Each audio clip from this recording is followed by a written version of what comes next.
When I visit a big city, I usually don't want to see these mainstream tourist sites.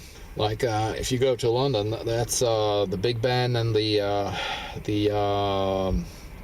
Knightsbridge, Tower Bridge. I mean, and the tower. It's like that's where the Chinese tourists gather.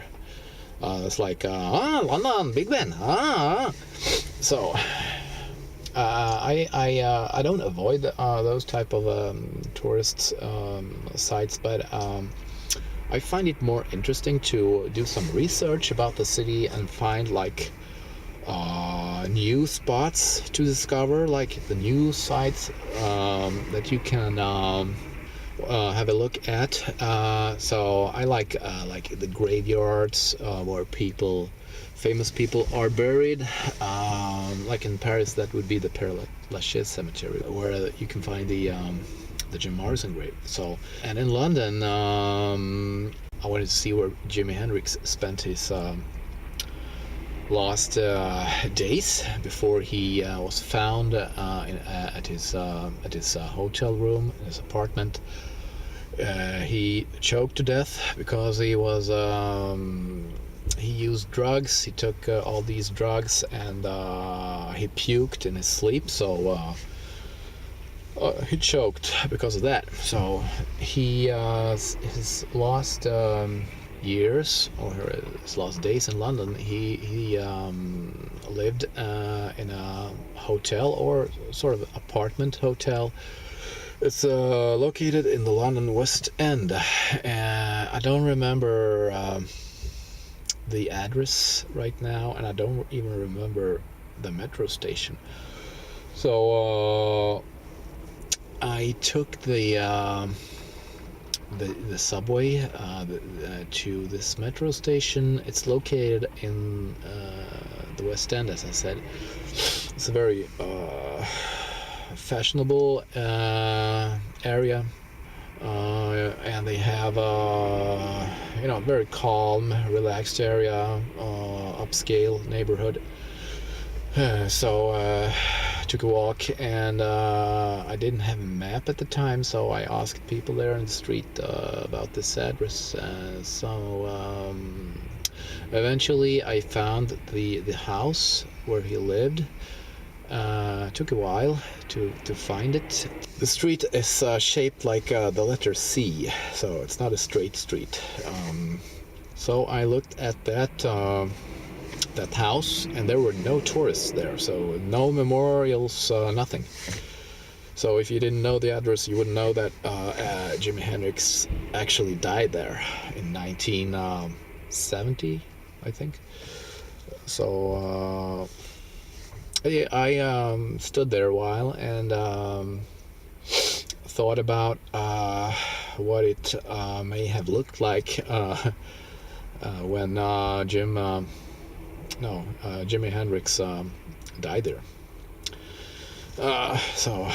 And there are lots of other addresses where he lived in London, but that was his last address. So that neighborhood in the West End.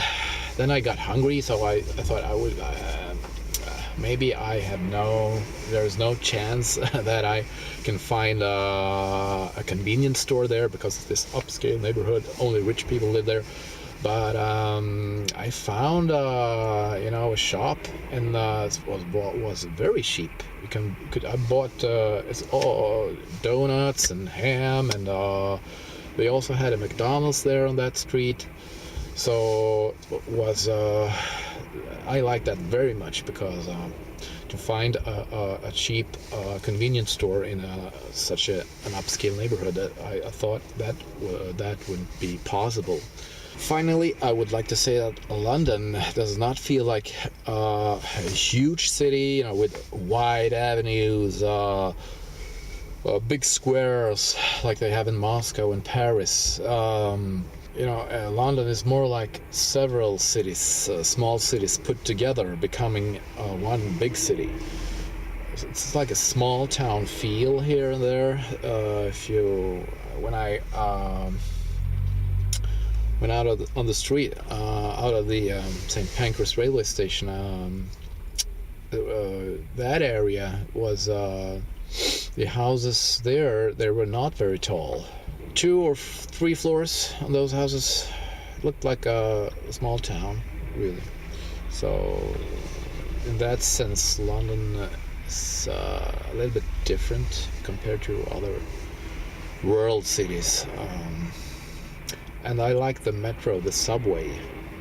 It's kind of very old. It's one of the first, I think it's the first subway in the world, the oldest subway in the world. Opened in 1863 or something like that.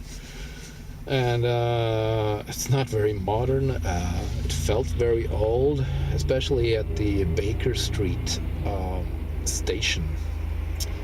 Sort of everything's so narrow, stairs and the tunnels where you walk to the platforms, and it feels tiny and small.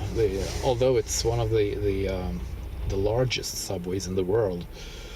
I mean, when it comes to the number of stations. So, but that station. It looks very old, and you see the cables like hanging on the walls.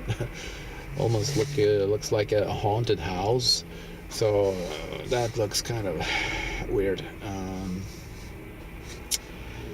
Yeah, London. I visited London very briefly, a very brief visit. So I would like to see more of London someday.